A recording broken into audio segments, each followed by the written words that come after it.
welcome back to my channel, Heni Herawati. Di video kali ini aku mau sharing ke teman-teman semua gimana sih caranya agar ASI kita bisa banyak dan berlimpah. So, buat kalian yang penasaran, stay tune terus ya.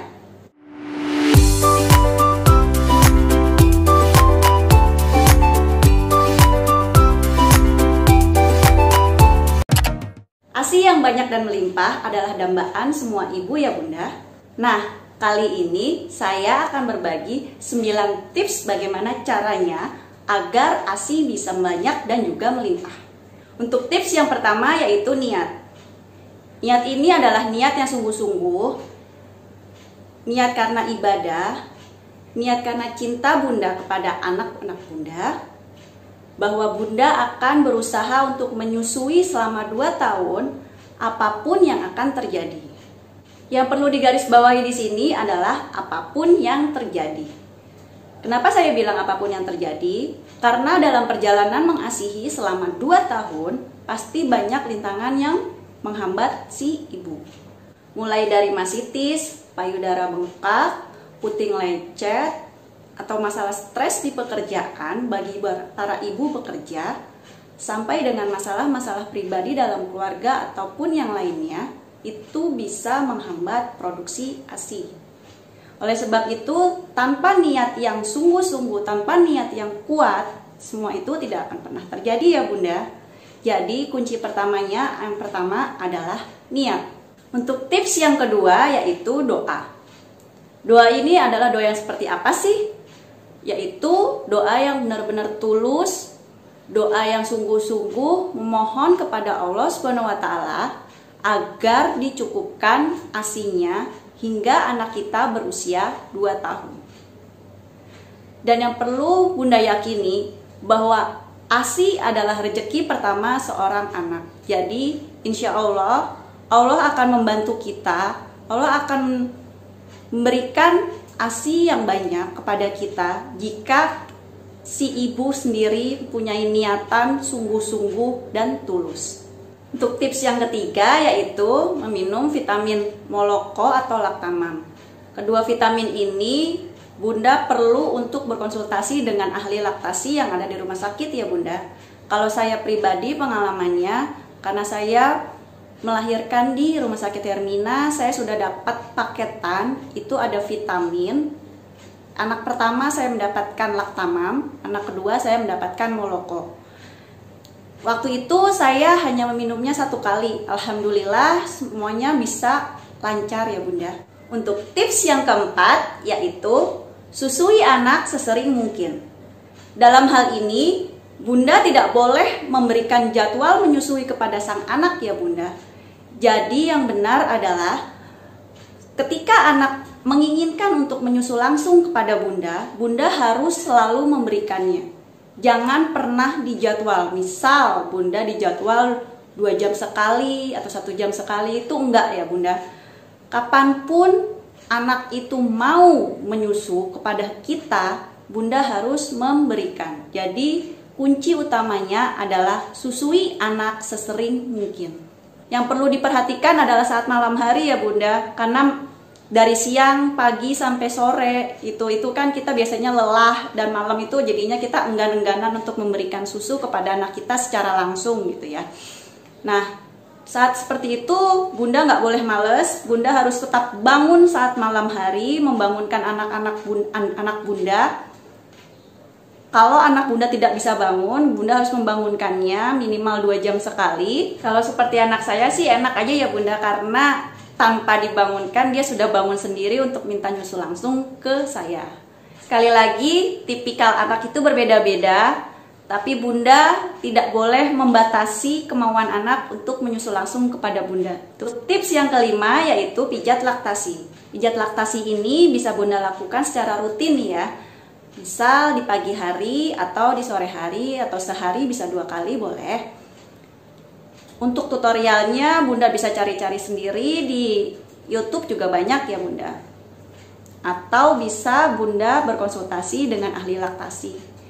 Kalau saya dulu ketika saya mau pulang dari rumah sakit, itu ada konselor ASI yang memberikan pengarahan tentang bagaimana cara untuk melakukan pijat laktasi tersebut gitu. Jadi kita tinggal merutinkan saja.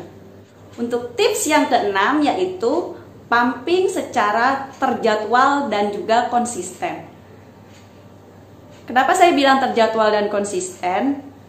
Karena biasanya para ibu itu mereka semangat di awal-awal, ketika di belakang-belakang pasti ada bolong-bolongnya ya Bunda, entah karena capek, entah karena sedang padatnya jadwal, karena urusan pekerjaan dan lain-lain. Nah, Bunda harus benar-benar menjadwalkan pumping. Misalnya kalau saya pribadi, saya menjadwalkan satu hari itu 3 kali, yaitu jam 4 subuh, terus saat setelah makan siang, biasanya kan makan siang jam 12 ya Bunda, biasanya setengah 1 saya sudah mulai start hingga sampai jam 1 gitu. Nah itu waktunya benar-benar harus terjadwal ya Bunda, nggak boleh waktunya yang namanya belang-belentong. Di sini tuh apa ya namanya, waktunya itu nggak sama setiap harinya, jadi pokoknya Bunda harus benar-benar sama, on time gitu. Dan untuk waktu yang ketiga, saya biasanya sekitar jam 9, jam 10 malam, ketika saya sudah pulang bekerja, saya sudah menyusukan anak saya dan juga anak saya sudah tidur. Nah, ketika itulah saya mulai pumping yang ketiga. Nah, kalau untuk frekuensi pumping ini semuanya tergantung dari bunda-bunda semua, kesanggupannya seperti apa, karena kan harus dikondisikan dengan yang ada di kerjaan Bunda ya. Kalau untuk bagi ibu-ibu pekerja itu bisa dikondisikan dengan pekerjaan, karena kan nggak mungkin juga kalau kita harus pumping terus-terusan dan meninggalkan pekerjaan kita.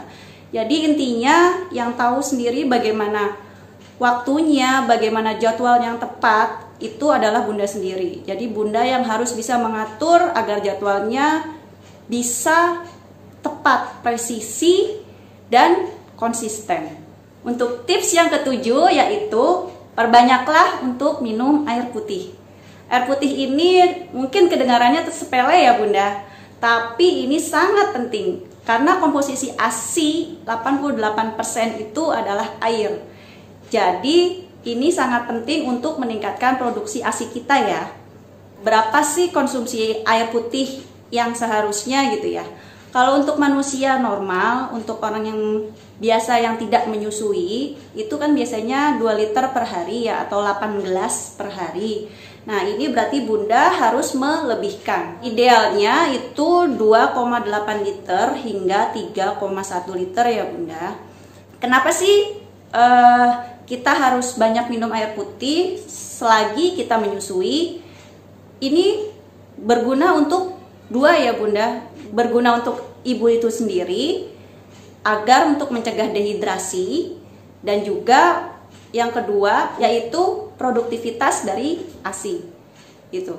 Jadi air ini sangatlah penting untuk meningkatkan produktivitas ASI itu sendiri.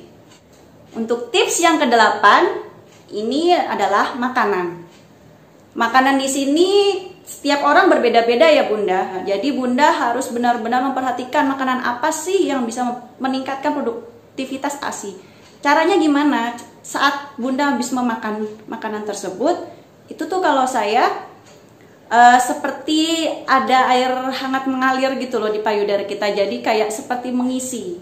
Nah seperti itulah. Jadi Bunda harus benar-benar memperhatikan makanan apa yang bisa untuk meningkatkan produktivitas ASI Bunda. Kalau saya pribadi, yang pertama kacang hijau, yang kedua pare, yang ketiga itu ada pisang, buahnya pisang, dan keempat untuk proteinnya itu daging. Nah, dan untuk tips yang terakhir, tips yang ke-9 yaitu bahagia, happy. Nah, ini tuh sebenarnya apa ya, simple, kedengarannya tuh simple, tapi ini tuh sulit banget untuk dilakukan ya Bunda, karena kan ya kita sebagai seorang manusia kita pasti punya masalah, kita pasti punya kendala, itu kan pasti akan terjadi. Makanya dari awal saya tekankan bahwa apapun yang terjadi Bunda harus punya niatan yang kuat.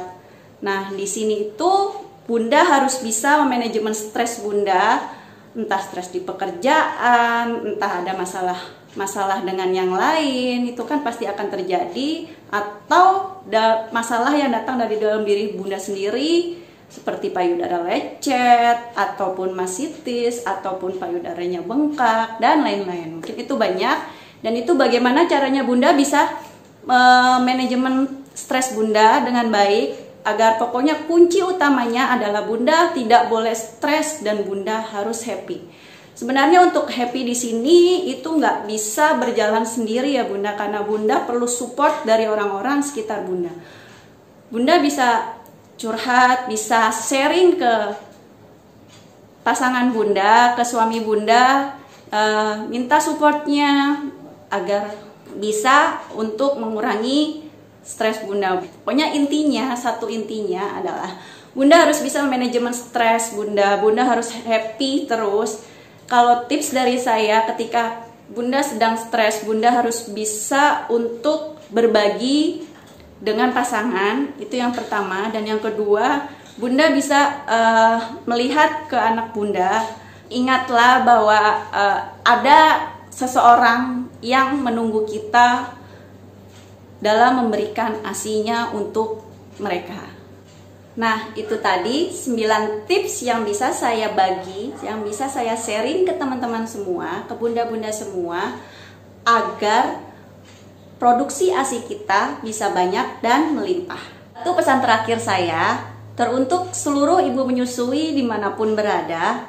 Menyusui adalah kewajiban kita sebagai seorang ibu, dan menyusu adalah hak anak kita yang harus kita penuhi. Menyusui layak untuk diperjuangkan. Oleh sebab itu, menyusuilah dengan niat untuk ibadah. Setiap ibu memiliki tantangannya masing-masing dalam menyusui. Jadi, apapun yang terjadi, selesaikanlah dan hadapilah ya Bunda. Menyusui itu ada ilmunya. Kalilah diri dengan informasi dan ilmu laktasi dari sumber yang terpercaya. ASI itu pasti. Yakinlah bahwa kita bisa menyusui anak kita selama 2 tahun. Selamat berjuang untuk para pejuang ASI. Semoga video ini bisa bermanfaat dan bisa menjadi motivasi buat semua. Sekian dulu video dari saya. Jangan lupa bantu saya like video ini, subscribe dan komen ya, serta share ke berbagai media yang kamu punya. Terima kasih. See you on my next video. Bye-bye. Assalamualaikum.